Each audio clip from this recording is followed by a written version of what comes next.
Anong nararamdaman mo? Siyempre, sa loob, well, dati hindi pa ako, hindi ako makasalita, di ba? Dahil nakikinig lang tayo, hindi pa tayo pansel, hindi naman tayo kasama sa usapan nila, di ba? Siyempre, we just listen and then we hear it. Pero, minsan, parang, ganun ba talaga? Pero nung nakita ko siya, narinig ko siya, experience ko siya, working with him, being with him anywhere, ibang klase si Yorme. Yan yung self-made man.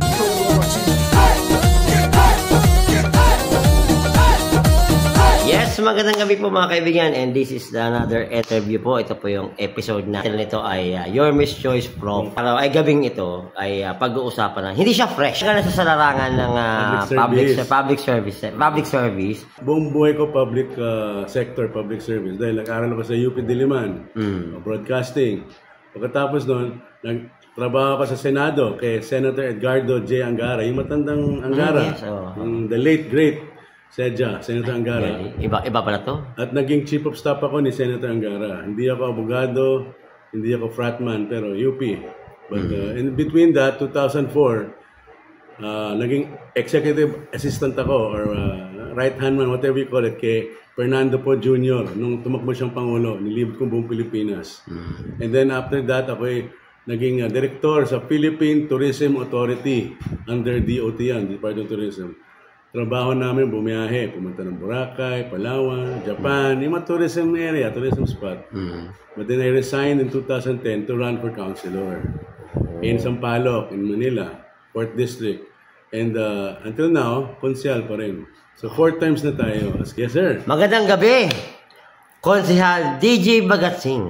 Ayun. Magandang gabi, umaga, kung ano channel. Pero unang-unang tanong ko talaga sa'yo, ang dami natatanong sa akin ito eh. Even sa Facebook and sa YouTube channel ko, maraming tatanong, kaano-ano mo lang si Congressman Amado Bagatsing? My uncle, tito, siya yung kuya ng tatay ko. Ang tatay ko si dating congressman at naging ambassador, Don Bagatsing, Ramon Don Bagatsing Jr. Kuya niya si Amado Bagatsing, congressman sa District 5. Tatay ko naging congressman sa District 4, Sampaloc. O kaya, malinaw na. Uncle, akong paboritong pamangkin ni Amado Bagatsing. Sana all. Tanong mo siya. Okay, mga kaibigan, magandang gabi po sa inyo lahat. This is Channel Reds. Actually, na-disturbo ko po si DJ Bagatsing. Kasi totoo lang, galing ko siya ng bingo, di ba? Galing kami ng gig. Oo, nag-gig sila. Barangay 5 o'clock. Yes, tapos, nagkaroon siya ng time. I made time for Channel Reds. Yun, thank you. I love you, pare. Ngayong gabi, sa mga kababayan natin, mga viewers natin, dito sa Distrito 4, Sampaloc, which is kasama po ng ating mahal na Congressman JTV, na yan, Yorme's Choice ng Sampaloc. Ngayong gabi, hindi lang about ito sa pagiging public service yung tatanong natin sa inyo. Ang tanong natin is, sino nga ba talaga? Ayan na, ito na. Nakangiti na. Sino nga ba talaga si DJ Bagatsing? Who am I? You're not Spider-Man, right? Ako ay isang public servant all my life. Tsaka, siyempre, I want to be mabuting ama, mabuting family man, asawa, at siyempre mabuting anak. Pero mabuting lingkod bayan sa ating minamahal na Maynila. Simple. So, rock and roll, drums. Rock. Oo nga, kanina sabi mo kanina, meron ka palang ginawang, namahilig ka pala sa drums. Rock and roll, drums. Nag-gitara ka rin? Hindi masyado, drums. Pero drums talaga. Kumakanta minsan, pag kailan. Nakita ko sa mga post mo, mga past few weeks, nakita ko yung mga post mo about tumitira ka ng mga ng drums. So, sabi ko, palo. Oo, sabi ko, ay malakas to, namamalo ito. Ayun. Hindi, yan yung ano natin. So, eto po, ano ba yung kwento, bakit yung napunta kayo sa Yorme's Choice? Kasi alam, sa pagre-research ko, medyo iba-iba din yung napuntahan nyo way before. Simple lang yan. Dahil I believe in Yorme. At Yorme, isa ng pinaka-generational leader yan. Once in a generation na tulad ng isang Yorme na leader, na Isko Moreno. At si Yorme, talagang galing sa hirap, and then, tinan mo yung ina-accomplish niya ngayon. Pero humble pa rin siya. At nakikinig at consensus building. Kung ba kasama lahat sa pamamalakad.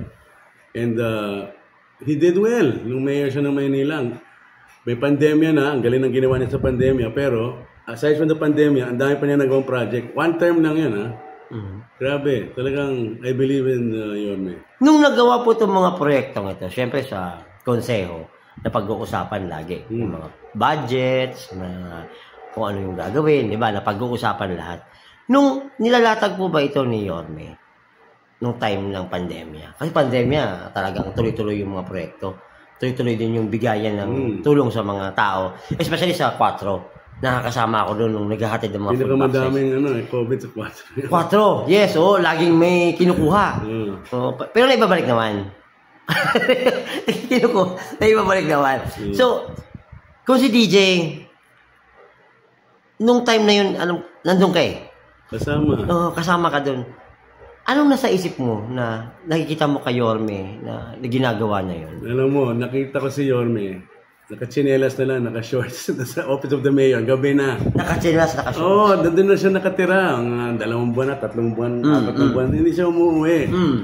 At sinasamahan ko siya minsan. Ako nga, umuwi pa. Siya, doon talaga, nakita ko talagang lahat ng effort niya para lang maraos yung taga Maynila. At ang ganda ng ginawa niya.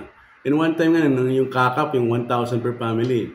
Yung kakap, yung City Modernization Fund. Yes, halala ko yun. Pinasa ng konseho. Pero sinabi ko kay Yorme, paano mo na ko yung idea na yan? Sabi niya, mga 2 a.m. na, nasa City Hall, mag-isa lang ako. Naisip ko, magano kaya tayo ng ordinansa nagbibigay ng 1,000? May budget naman dyan. From the mga road, i-realign natin yung mga road maintenance, gawin natin para sa mga tao, para hindi sila magutom. So doon talaga nang galing yung... Oo, sabi niya, nasa City Hall siya mag-isa, 2 a.m. Tapos naisip lang niya, sabi niya, lumabas na sa ganun. Kasi sabi ko, boss, ang galing. Kasi that time, parang yung mga tao nag-ano na dahil walang trabaho, di ba? Wala silang kita. And that time, medyo they were concerned na. Biglang sabi ni Yorme, ipasa niyo to. Ito. Pinasa namin. And then tuwang-tuwa yung mga tao. And nangyari yan twice. So, naibsan yung, yung hirap nila. Hindi sila nagutom. So, tinanong ko siya, where did you get that idea, boss? Ganoon lang. Mag-isa lang siya sa City Hall nung umaga na yun. So, after midnight. So, parang nakakatakot pa si Yorme pag siya mag-isa lang, no? Madami siya naiisip kasi. Pero nakita ko kay Yorme, hindi tumitigil yung pag-iisip niya eh. On the go, si Yorme yung pinaka on the go na leader. Talagang on the go. Talagang bilis kilos, totoo yung description niya, bilis kilos. On the go. Younger days, nung magkakasama pa kayo, hindi pa siya mayor na. Nung vice mayor siya, ako laging kasama niya, sponsor na ako noon. On the go pa rin. Hindi natutulog, hindi umuwi. Pang after midnight kami, nag-ano pa rin kami. At minsan, pag sa Sampaloc, binibigay niya sa akin yung tulong. Ako magdi-deliver sa mga constituent na himingi ng tulong. At ang laki ng binibigay. Sabi ko minsan, boss, pwede mong iparte ito. Hindi, kung ano yan, blessing yan, bigay na natin. Anyway, hindi mawawala yan. So pagbigay ko sa tao, tuwang-tuwa, akala nila ako nagbigay kasi ako nag-deliver, di ba? Yes. E di galanting-galanting ako. Nagbigay ni Vice Mayor person. Vice Mayor ko, Moreno po. Ay, thank you rin DJ ha. Pero kay Isko, hindi pa Yorme nun. Vice Isko. Ang laki. Kumbaga, kung ano meron siya, binibigay niya agad eh. Hindi siya yung tipirin na, wala, bigay ng, kasi sabi niya, ako galing sa wala. Alam ko naman yung feeling na gano'n. So, bigay lang bigay. Eh, sabi niya, pag nagbibigay ka naman, nagre-return din eh.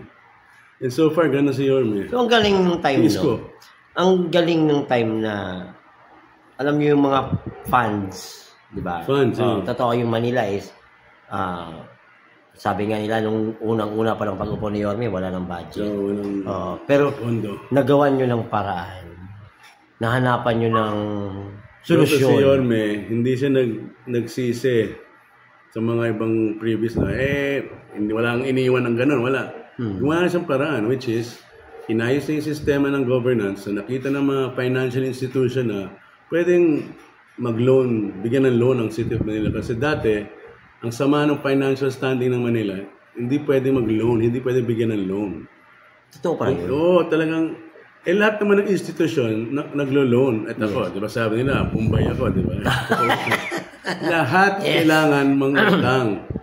At Manila, yung time ni Yorme, naging magandang fiscal standing, financial situation. The Land Bank said, sige, we'll give you a loan. And eksakto, dahil that time, pandemic, tapos kailangan din ng Pondo. additional pondo. And aside from that, ang dami ng gawang proyekto ito, mga buildings and school buildings and housing. But yung pandemya, walang nagutom at lahat ng mga, let's say, local government, hindi lang sa Philippines, pati sa ibang bansa kailangan mangutang dahil nga, walang ekonomiya, dahil walang trabaho. Band yung pumunta sa work, di ba? So, nag-isip si Yorme out of the box. And naging example yung ginawa niya sa pandemic, naging example na kailangan gayahin ng ibang mga lungsod, di ba? Yes. Di ba? At pati yung ibang hindi taga Maynila, dito nag-hospital, yung mga gamot, yung meron, yung vaccine dito, at ng vaccine kung ano, talagang planchadong-planchado. Pero, may trabaho na at pag-iisip at pag-organize nangyari. Kaya naging pinong-pino at smooth yung trabaho na sa Maynila.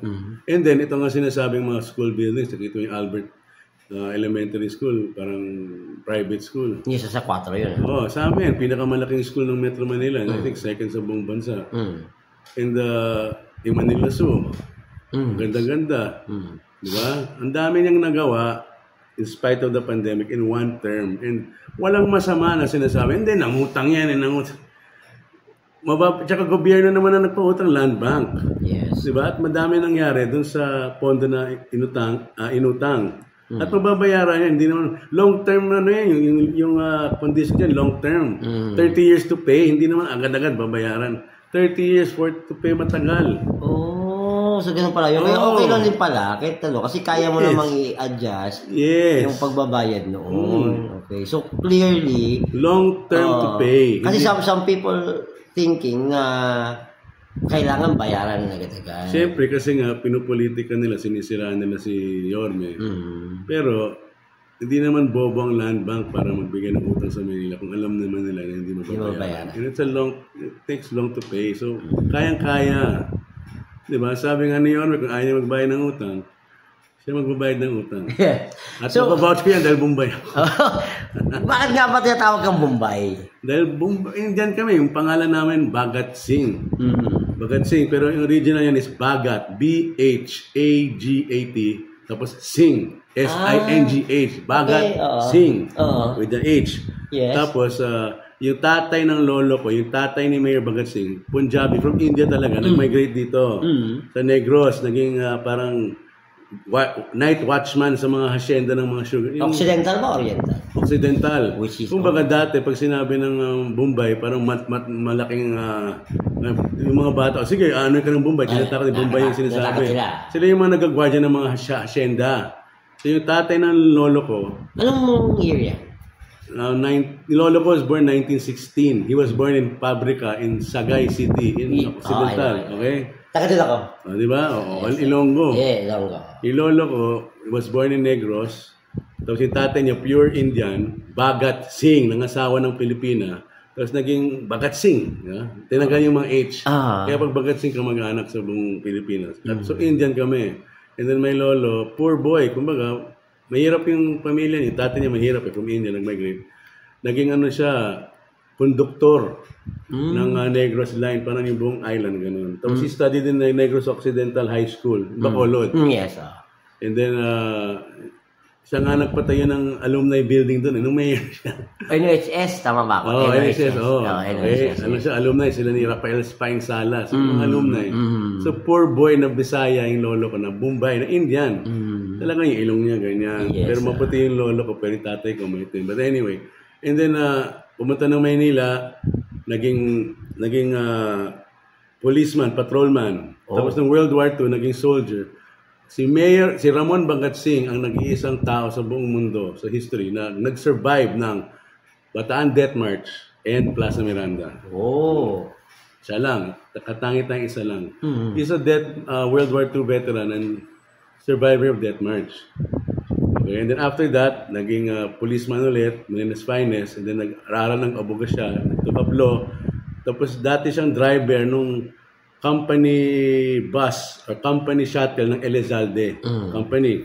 Siya yung driver ng yung empleyado, yung para sa empleyado company. Okay?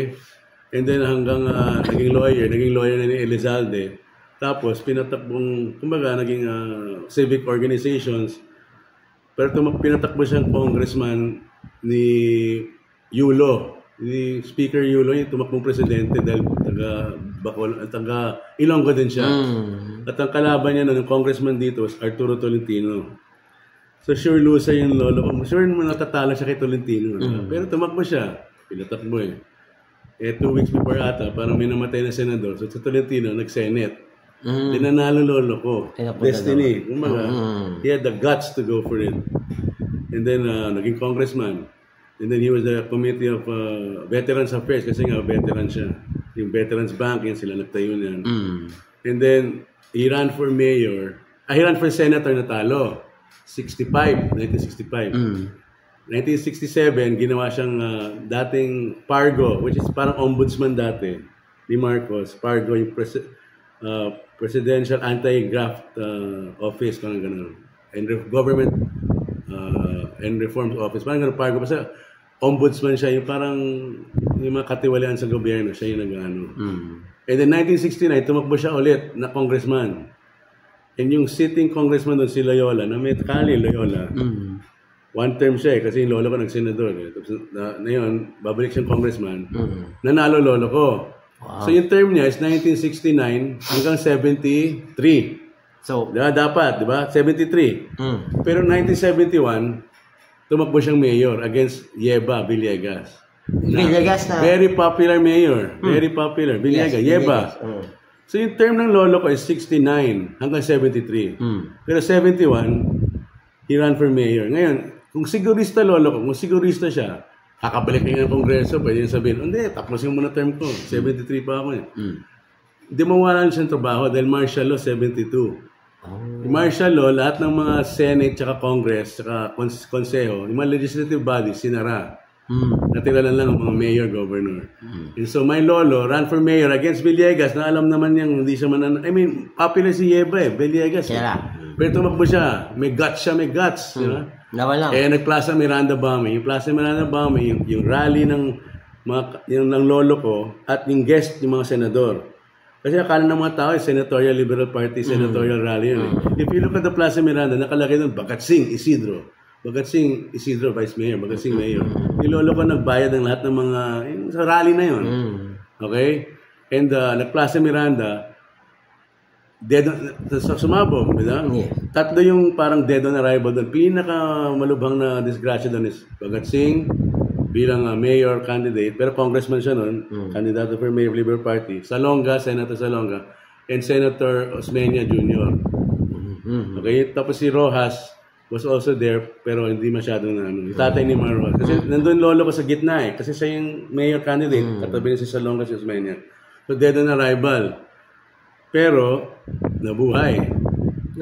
Tapos sabi ng kalaban ng lolo ko, wala na yung patay na si Bagat Singh. So, ang ginawa nila, nilagay na ng lolo ko na sa truck, minotorcade, pero naka-injured siya. At nakita ng tao na buhay, nag-landslide lolo ko, nanalong mayor. Talaga tadhana. Destiny. Di ba? And then, nag-martial law. So, yung first time na lolo ko, naging 10 years dahil walang election eh. 10 years. Haba nun Haba nun. Kung congressman siya, hindi siya tumakbong mayor, wala siyang trabaho. So, this is destiny. Destiny yan. Pero tingnan mo, naging mayor siya.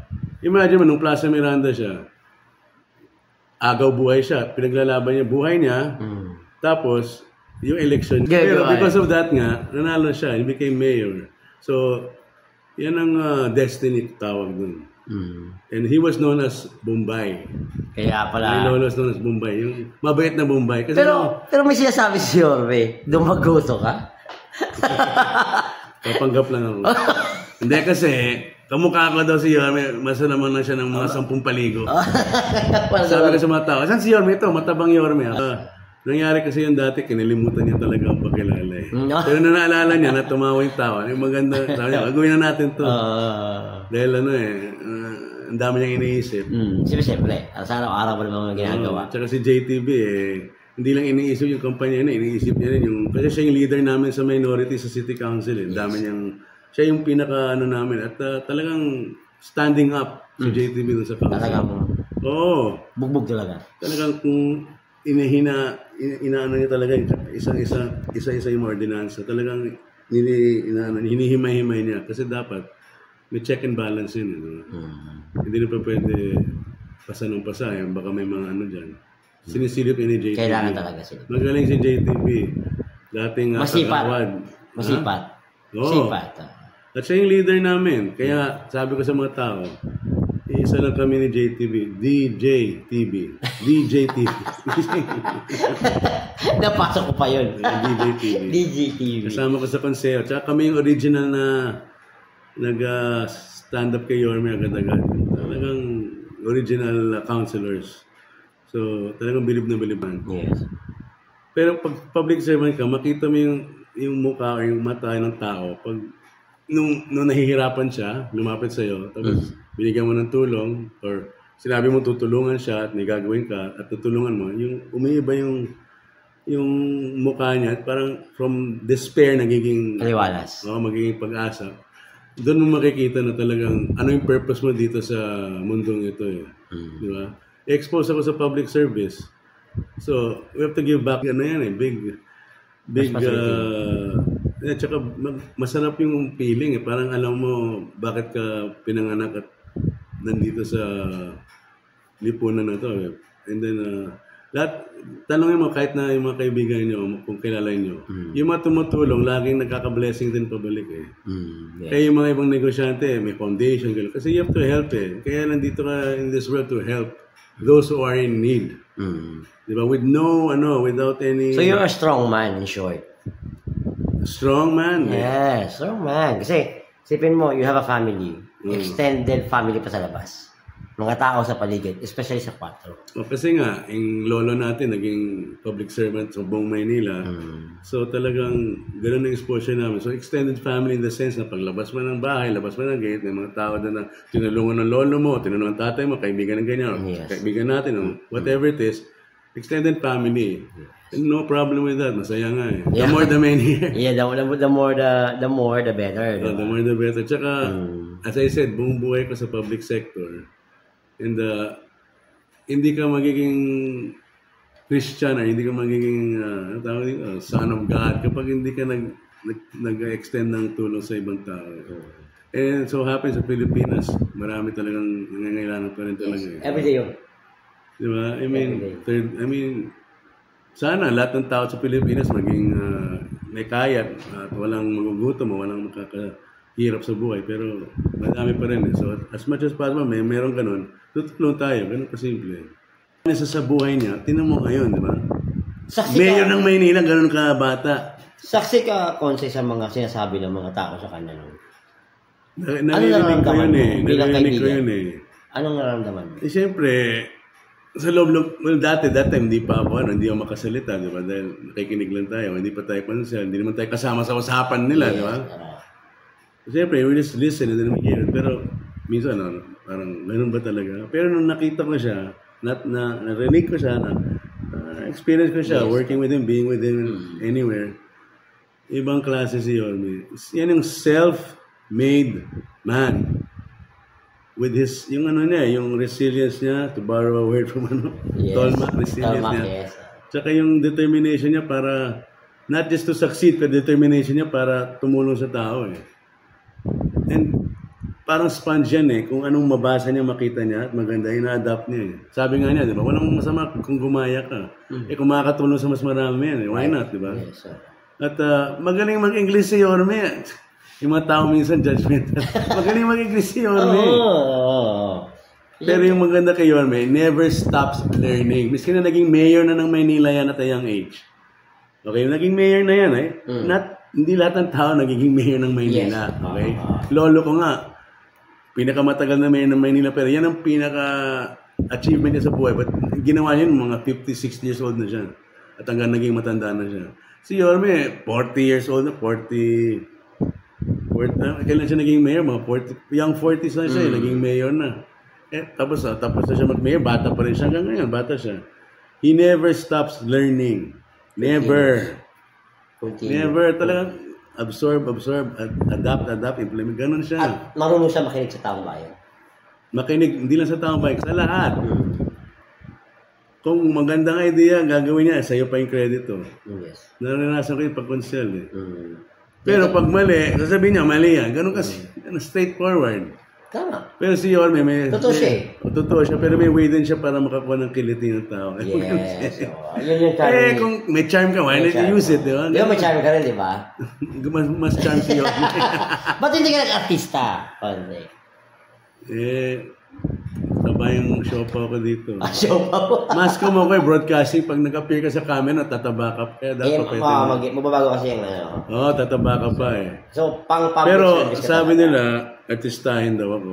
Wow! Pero sabi ko yung boses ko, pang radio romance. Yes. Actually, ganda lang ng boses mo. Naka lang. Pang-radyo pa. Hindi, pero inaano ako ng artista eh. Discover ako, pero sabi ko, sige lang. Short message for the people of Sampaloc. District 4. Mga taga Sampaloc, kung minamahal, mga taga District 4 ng Maynila. Nandito po si DJ Bagatsing, ang inyong public servant, kasama sa Your Miss Choice. At alam naman natin kung gaano ka okay ang buhay natin nung Mayor si Isko Moreno. So, nandito tayo para to offer ourselves again to you. Every 3 years kasi may job interview tayo. Yes. Pero, as I said, yung servisyo na tuloy-tuloy at tapat, not only kay DJ, pero sa aming team, Your Miss Choice, mula kay Yorme Isko, Vice Chi at Yensa, at DJ TV, si JTV, Congressman, at yung mga kasama natin. Sabihin ko na, si DJ Bagatsing, si Kuya Doc Almeron, si Romy Bagay, Eunice Castro, Attorney Lady Quintos, at ang pagbabalik din ni Rino Tolentino. Your Miss Choice. Dahil yung puno namin, yung leader namin magaling. Siyempre, yung buong lineup magaling. And kung nagustuhan niya naman yung pamamalakad ni Isko Moreno nung mayor siya, at alam natin, napakagaling at napakaganda ng buhay natin. Ibalik natin yun. At si DJ lagi nandito to serve and to love our beloved Sampaloc. Sampaloc, Manila. God first. Alright. Yan ang bahala. Ayun, maraming salamat po mga kaibigan. This is Channel Reds. Magandang gabi po sa inyo. Maraming salamat po. Konsi DJ Bagatsing sa inyong time. Anytime. All the time. Actually, marami akong tutunan sa gabing ito. Actually, malalaman natin. Ganun pala yung kwento. Ayan. Madami pa yan. Marami pa. May part 2 pa to. Abangan mo.